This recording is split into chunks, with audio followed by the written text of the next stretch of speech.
Connect. Why is it? It's trying to reconnect. Good morning, everyone, and thank you all for being here again on short notice. Let me start off, as I've done in the past, by expressing my appreciation to the supervisor and her fine staff. Every time there are instances where we need an opportunity to share information with the public, I don't care whether we give them 24-hour notice or 48-hour notice, here we are and everything's so well said. I'd be remiss, I think, if I didn't do a special shout out to Jeff Singleton, who's always one of the ones that help us get organized as well, and told me that he wouldn't be here today because he's celebrating his birthday, and I won't call out the number, but we appreciate him so much in all that he does. The thing with these conferences is, and Representative Knight is not here because he had a conflict, but they're not long-term planned. It's typically something that occurs that prompts us to believe that it's high time for us to share information with our constituents out there. And so literally, I believe, called Dr. Gamble and Dr. Wilder on Friday and asked them if they didn't mind please to come. And as they have done in the past, they carve out time out of their busy schedules, and they're here to share information with everyone. And so let me first announce that on tomorrow, MUSC will once again come to the area and assist us with COVID-19 testing. And of course, the testing is free. It will take place on the East Campus of King Street Senior High School. We're doing something a little different in terms of the time. So this time on tomorrow, it will begin at 2 p.m. At 2 p.m. tomorrow, and it'll run from 2 to 7. Our hope is that to the extent that we have persons who have to work and aren't able to get off but want to be tested, that they'll have an opportunity after work ends to come and be tested. Because obviously we still believe that the key to us curbing, and obviously we've got Dr. Gamble here who will talk about it in greater depth, is we've got to do testing, we've got to do tracing, isolating, and quarantining. Those are the key elements to us getting beyond this pandemic experience that we all are having. And so before I bring Dr. Wilder before you, let me just make a couple of brief comments. And there was this saying that life is not measured by the numbers of breaths we take, but by the moments that take our breath away. And I used to think about that quote, that phrase, in a delightful sort of a way, looking forward to those great moments that take your breath away. Well, I tend to see it now in a different light. When I think now about the notion of moments that take our breath away, I see tragic incidences. I see George Floyd asking for the opportunity to breathe. I see the young man in the hospital in Lexington that was on the national news recently suffering from COVID-19, who says it's really something when you take a breath thinking that it might be your last breath, because that's what the COVID-19 virus is doing to him. And so we now see these moments in a different light. I believe that we must confront both of our pandemics that are taking our breath away. I think we've got to take a look at racism in America. I think we've got to look at the manner in which our police are treating persons of color. And we simply have to do better. Some folks said to me, well, Senator, why is it that people are gathering in streets and I don't hear you loudly saying that they need to not gather? Well, I understand the compelling reasons for the gathering.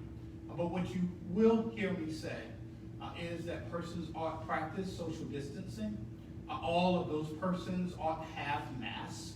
I don't believe that the rallies ought to be ones where people are yelling and screaming, because I think that creates a greater opportunity virus escaping from one and passing to another. And so I do believe that we can do more than one thing at a time. I think that we can walk and chew gum, as my grandmother used to say, and we can do both effectively. We've just got to practice those social distancing things.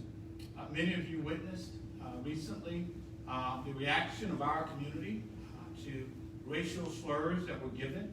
And I believe that's how we do it. I think that we come together as a community, persons of all colors, of all ethnicities, of all genders, saying in one resounding voice that hatred, bigotry, those are not things that we embrace.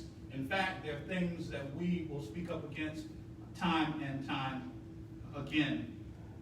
And so when we go back to the General Assembly, I want everybody to know that I intend to be a part of the sponsoring of legislation to get a hate crime bill passed in the state of South Carolina. In addition to that, I intend to be a part of efforts to have us celebrate Juneteenth because we celebrate the freedom of great Americans when we celebrate the 4th of July. I think we've got another opportunity to celebrate the freedom of another group of great people that make up this America that we love and are so very proud of. And so let me shift gears just for a moment. South Carolina is experiencing a rise in coronavirus cases. I would venture to say that as I stand here now, I don't believe that there's a person here, and perhaps not even one that's a part of listening, that has not been personally affected by this coronavirus pandemic. And so that is how widespread it is. And so we've got to continue to do what we can individually in order that we might minimize the impact of it on our friends and neighbors who we love so dearly and whom we continue to pray and hope good things for. Last point, and then I'm going to ask Dr. Wilder to please come. I want everybody to know that people are still suffering. There are still those who are not working, are not getting unemployment benefits, and so there are people hurting. And I believe that the response that we gave when the pandemic first erupted was a proper American response.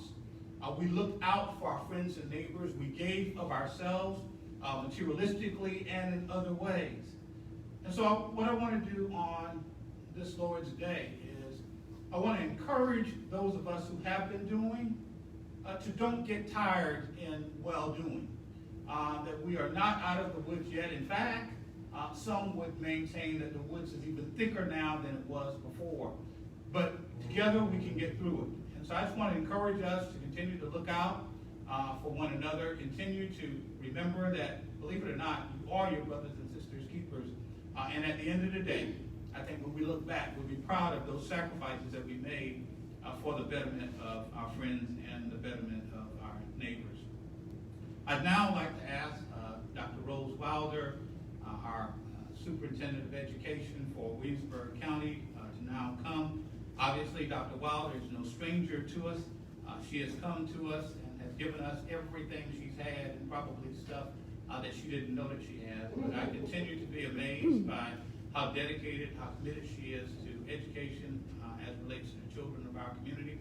I called Dr. Wilder and I told her that I was receiving phone calls, people wanting to know what is education going to look like? When are our children going back to school? Because believe it or not, we're only a few weeks away from the normal start of school. So we're going to ask Dr. Wilder if she would please to come now and address everyone with that kind of information. I'm going to ask her to take 1 second. Let me wipe off this microphone.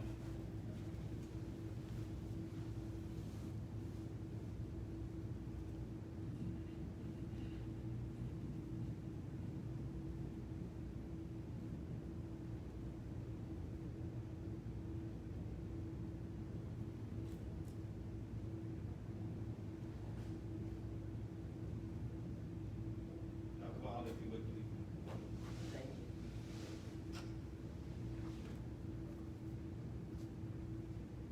Good morning. I promise I will not read all these documents that I have in hand. Since I began, I want to thank you for affording me the opportunity to share this information this morning with the group. Before I get into information I have, I want to make several announcements, please. We're in the process of planning a virtual town hall meeting that would allow our parents to ask questions and be given answers during the virtual town hall meeting.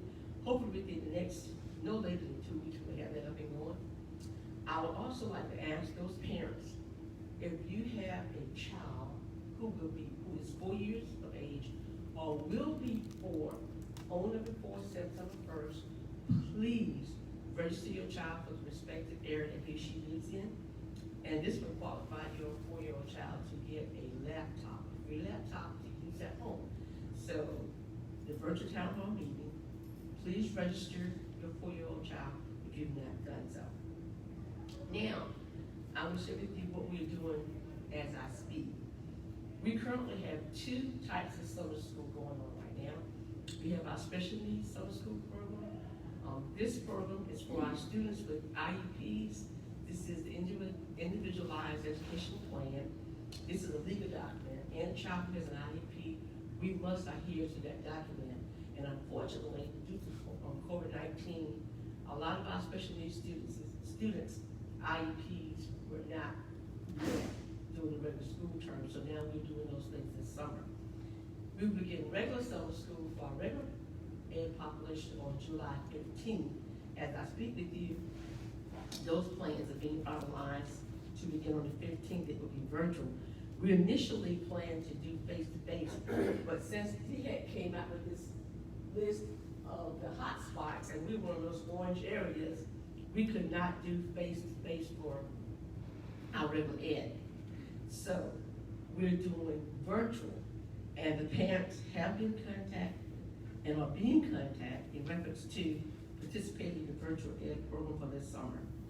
Now, for the elephant that's in the room, what are we doing for this fall? What are we doing for this fall? We've been talking. One thing we do know is that it will not be a traditional school opening. What we're looking at now, and this is very fluid, it could change between now and the time we would like for school to begin. But the first thing we have to address is that for K-5 through 8th grade, we're required to do 5 additional days of instruction. Or should I say, we needed the 5 additional days to do assessment of our K-5 through 8th grade. And why is this? Well, our students have not been in the classroom, you all, since March 13th. So the state is requiring that we do assessments for K-5 through 8th grade. And how are we doing this? What we have to do is assess the students in areas of language arts and math. The assessment will take approximately 3 hours. And what we're hoping to do, we will bring the students in. For the parents who are not comfortable with the children riding the bus, the parents will have an option to bring those students to school.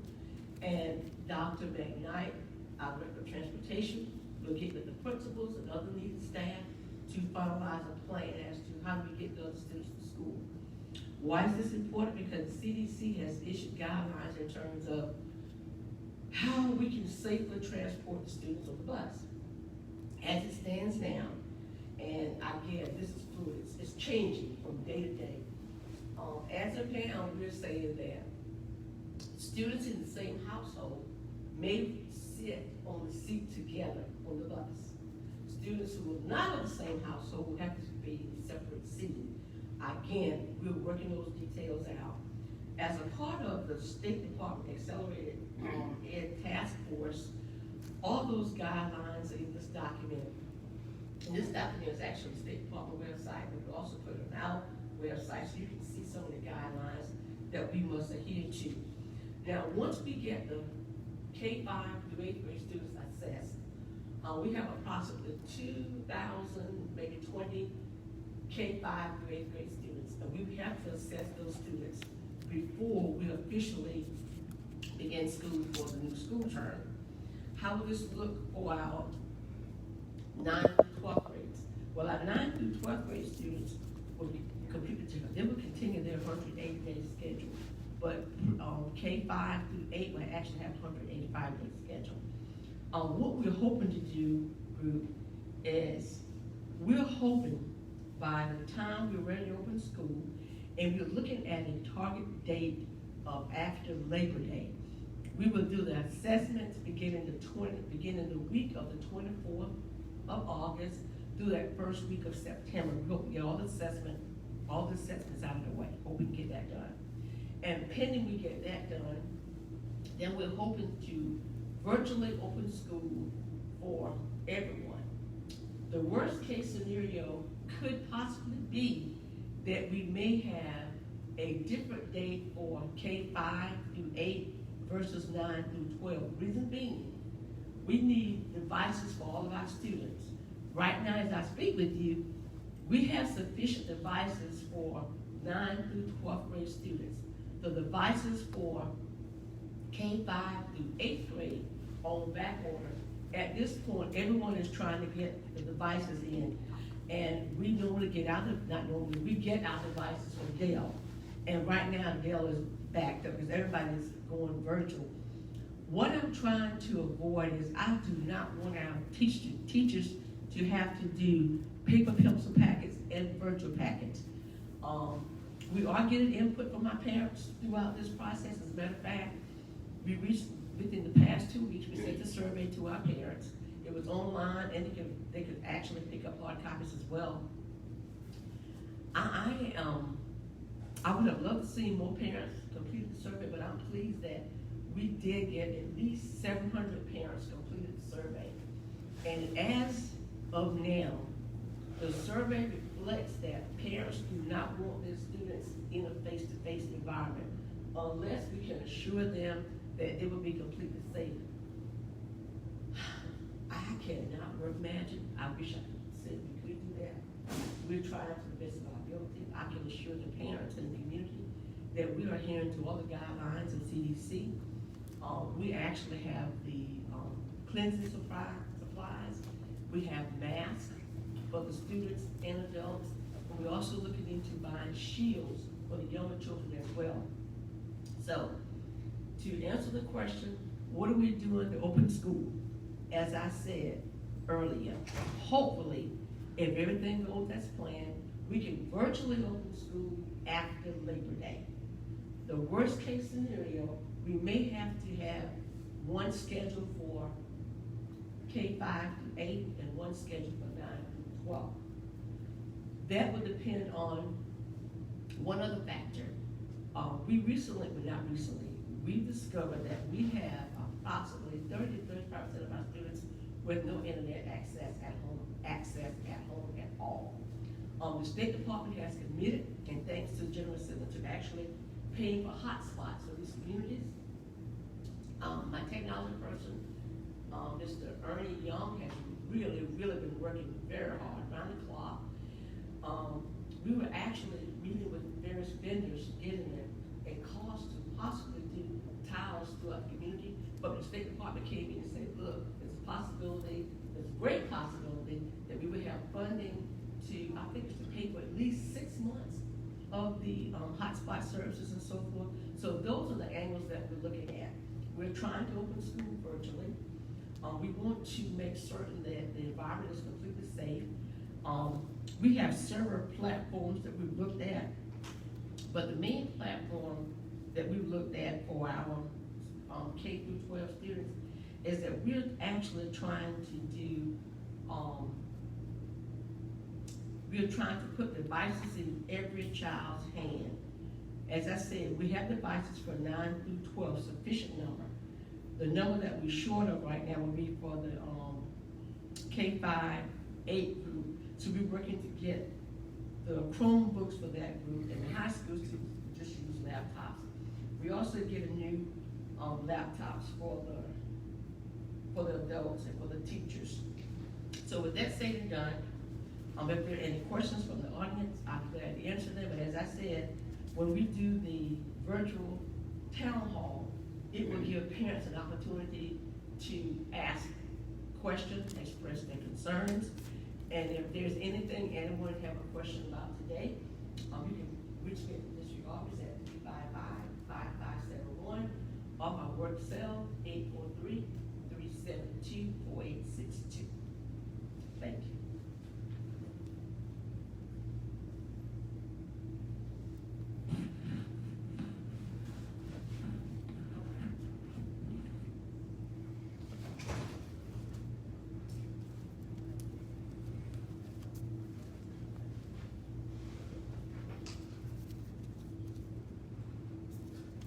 Thank you, Dr. Wilder.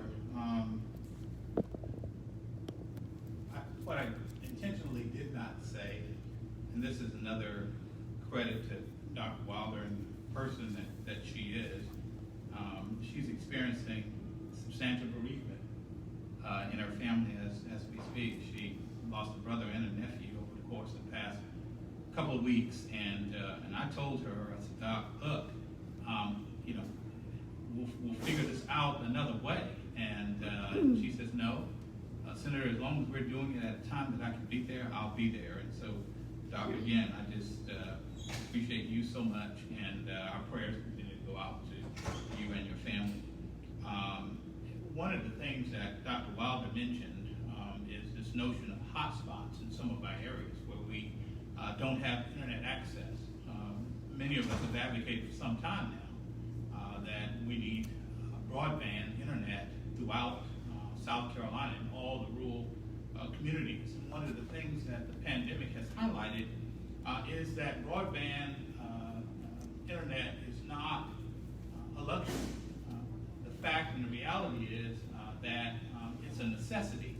And I think it's clear now, and I think the General Assembly has gotten the message that we must have broadband throughout our state. And so we've met, and a substantial portion of the money that we received from the federal government, we have allocated for broadband throughout our state.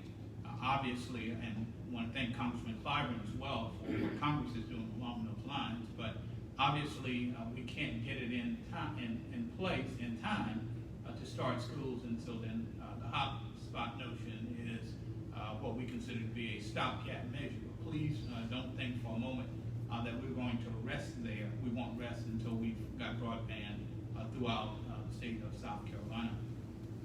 It's now my privilege to bring Dr. Tori Gamble, our chief medical person at our local hospital, to you now. And again, he's no stranger. I think he's got a lot of credentials behind his name.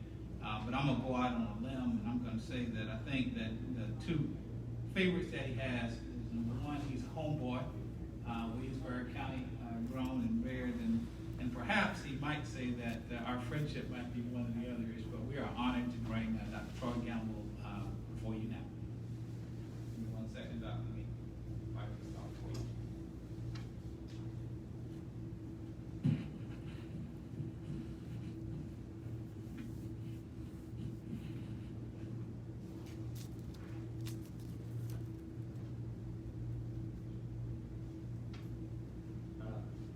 Thank you, Senator. It's always a pleasure to be here. I want to tell the people of Williamsburg County how lucky we are to have Dr. Wilder and Senator Sapp. They're wonderful advocates for our county and for our people in general. And I'm very happy to be asked to be a part of the good things they're doing.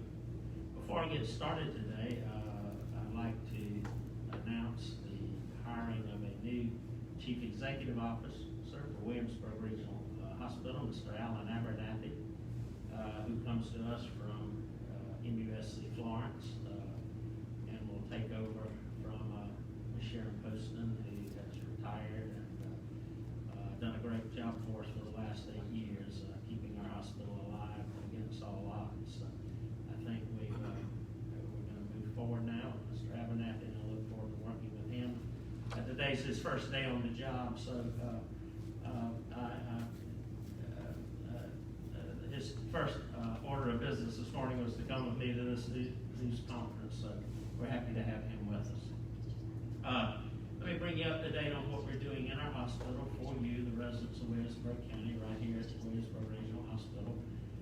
We have our 4-bed ICU open and fully functional. Through the generosity of people in this community, we put closed doors, glass doors on all of our ICU rooms so that we can use them as isolation rooms as well as ICU rooms, and created a negative pressure environment there as best we can. We have available to you everything that would be available to you in any major medical center. We have ventilatory support, we have ventilators, we have respiratory therapy. We have joined in with the state, and they are supplying us remdesivir, which is a new antiviral that's made by the Gilead Corporation, that it seems to be working very well for most people. We've had some really good success stories treating people with IV remdesivir for 5 days. We've gotten some wonderful recoveries from some people who were very sick that even stopped them from having to go on the ventilator. We're also giving the convalescent plasma. We have joined a study with Mayo Clinic in order to provide that, and that seems to be working as well. Not as well as the remdesivir, and the data's still out on how well or not this works. We're also giving the Decadron that was found, it's an anti-inflammatory steroid that was found in the British literature. The outcomes were so much better with people who received Decadron 6 milligrams daily that they stopped the placebo wing, because outcomes were so much better with the people on the steroid wing. So we actually have that available to our patients as well. Senator Slab asked me to comment and share my thoughts a little bit about school openings and the safety or the lack thereof of the safety. Before I jump into that, let me say that I told Senator Slab the other day this was probably one of the toughest decisions that our legislative body and our educational personnel like Dr. Wilder will have to make. I'm reminded of a sign that hung in the gymnasium where I grew up in Andrews, that was put there by Coach and then Principal Weber Rao. It said, "Those who can do, those who can't criticize." And from my part as a medical professional who tries to stay relatively apolitical, I will tell you that there are no good answers. To the parent who wants their child to be guaranteed to be 100% safe, there are no guarantees for that. That's an impossible guarantee. This is an infectious virus. It is very infectious. The good news is that 99% of children get well with this. They don't get as sick as adults get with this unless they have some underlying pathology with it. Things like asthma or other things, immunocompromised type diseases that put them at risk. Children with sickle cell, for instance, do poorly with this. So there has to be some common sense in who comes to school and perhaps who doesn't, about who takes school virtually and who doesn't. It's a very complex issue.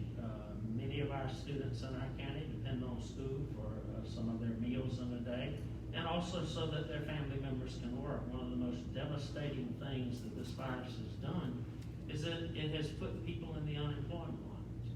And as you know, we in Williamsburg County, and I go back 7 generations here in Williamsburg County, we in Williamsburg County have had some of the poorest, lowest, or highest unemployment rates in our state for a long, long time. And we have some of the highest infant mortality rates of anybody anywhere. And so that's why all of us, Senator Slab, myself, and everybody at Williamsburg Regional Hospital, our board, has worked desperately to keep our hospital open, to provide access to our local people. Because the further you have to travel, especially if you're critically ill, the less likely you will live. And with that said, what do we do? Is the answer no school this year? That's the way to keep the most number of people healthy. But if you go no school, then who takes care of the children during the day when mom and dad are working? Those are things that have to be considered. And so there have to be some tough decisions made. When I was a child, there was a polio. Polio was going around. You could be paralyzed, you could stop breathing, you could end up on an iron lung. We didn't have ventilators back then. And people ended up on an iron lung. My next door neighbor got polio. They quarantined us for 2 weeks and sent us back to school. We're now taking a different approach to infections. Here's an infection that has a 97 to 99% recovery rate, depending on who you believe. And yet we're closing businesses, closing schools, running around crazy, and for good reasons. The people that get this and get very sick are very sick. I had a patient that passed away this morning that had an underlying disease. We gave her everything available. It did not work. And so it's a very helpless feeling to feel like there's nothing else you can do. So these are very, very difficult decisions that have to be made about school openings, how the children are going to be protected, what we're going to do. And I think Dr. Wilder has already shown you this morning it's a very thoughtful, very thoughtful, very tedious process that they're going through to try to protect your children. The only thing I can tell you is that most of your children will be okay even if they get it. Remember, Dr. Fauci told us, he's probably the world's expert on coronavirus. He told us very early on that this infection, you cannot stop the spread of it. What we're doing by isolating, wearing masks, and social distancing is reducing the transmission of it. Instead of having a big curve, it flattens out the curve. It makes the curve last longer. The more we flatten the curve, the longer it lasts. That's a mathematical probability and truth. These are facts. I try to stay with facts. And so even though we can reduce the spread is going to continue. And so it's going to run through the schools. I can tell you it will run through the schools because people outside are not doing what they've been asked to do. People are not wearing masks. They're not social distancing. I was abused right here at one of our stores, like a Dollar General or Family Mart or whatever they call it. It was announced in the community they had Clorox. There was a line around the side of the building.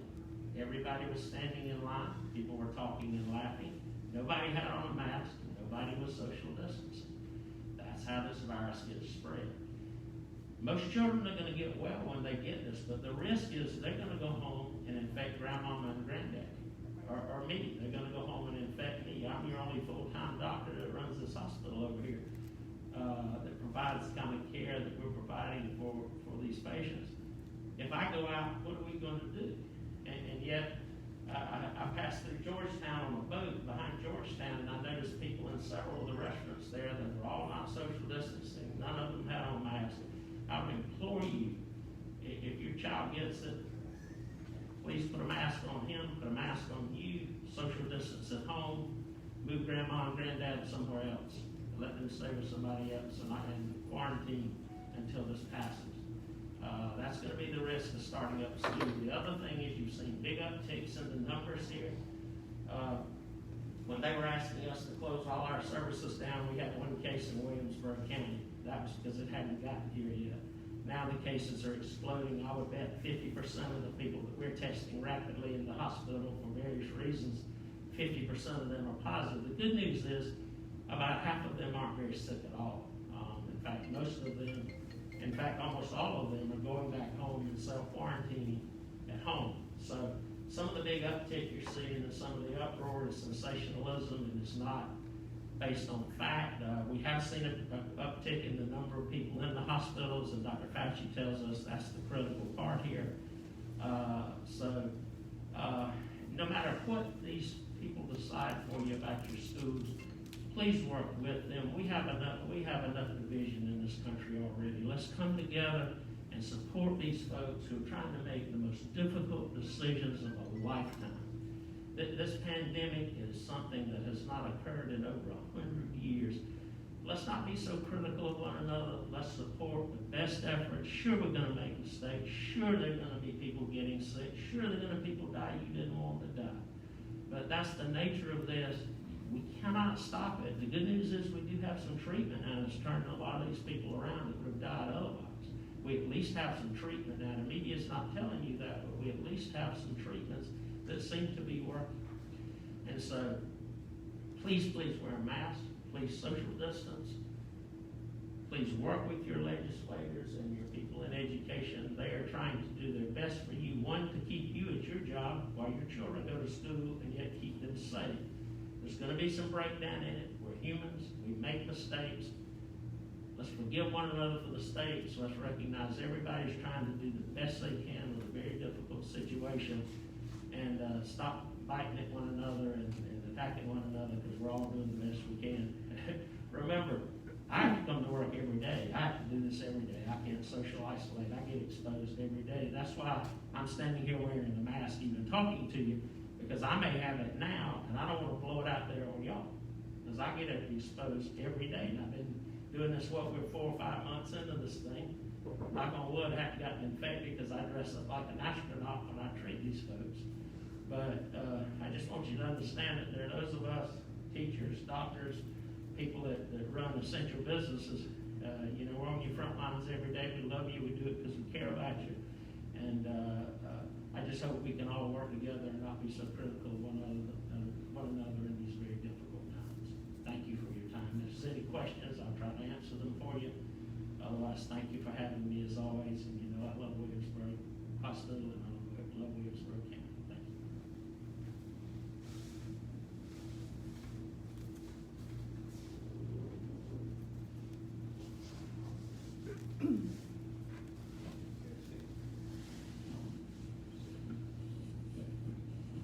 Doctor, if you don't mind, we bring our new president. I would love to have you.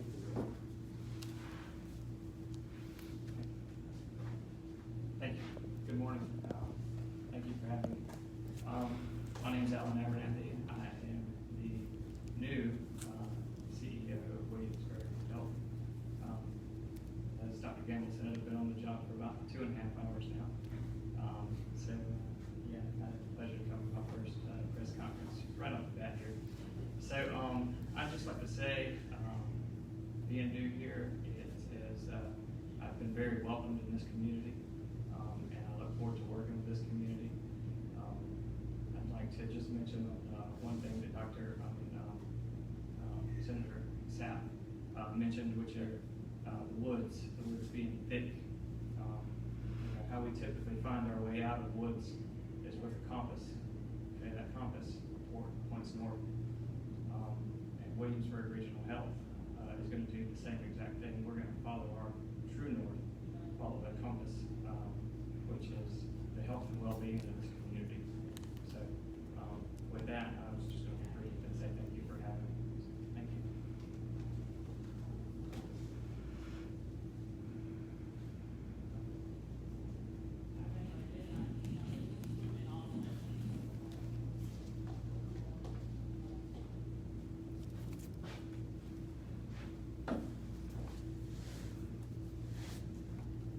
So I wanted to hold all the questions until the end. I don't know whether or not there are any questions from the media or good to see our supervisor here. Thank you so much for what you did. I thanked you earlier in abstention.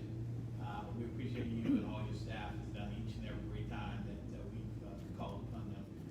But we do want to pause and answer any questions that anybody might have at this moment. Dr. Wilder, we have several questions on Facebook about explaining what you actually mean by virtually starting school. Thank you. The meaning of virtual is it will not be face to face. The students will actually be at home while learning with his or her device, a Chromebook or a laptop, or if a parent has a desktop computer at home. And this is due to the fact that we just cannot do face-to-face at this time because of our high percentage of COVID-19 cases in our county. Do you see going back to school at all this year? I do not know. I really do not know. I will say this, I spoke with Superintendent Marley on this past Thursday or Friday, and, she was very reluctant to say if we would have face-to-face school at all for the school term. Okay. Someone asked about Lane Head Start. Do you have any control over that? No, I do not, but I will tell you this, when I came in this morning, the first message I saw was from, I think it's Mr. Paisley, who's the director out there. Is he the director? Okay, he called, and I have to return the call to him when I get back to the office this morning. Okay. And again, if they have any questions, we will have your phone numbers Yes. online as well. Yes, and I want parents to know too that we do have a protocol in place. As a matter of fact, we sent a letter out earlier this summer. We explained to the parents and guardians that we have the appropriate cleansing products. We have something called spray and go, supposed to get it in the air. We have the wipe for the hard surfaces. We have, as I said, the mask for the students, and we're using some of our CARES fund to purchase shields also for the students, especially the younger ones who we really have trouble keeping on the mask. Okay. All right, that's it. So again, thanks everybody, appreciate it.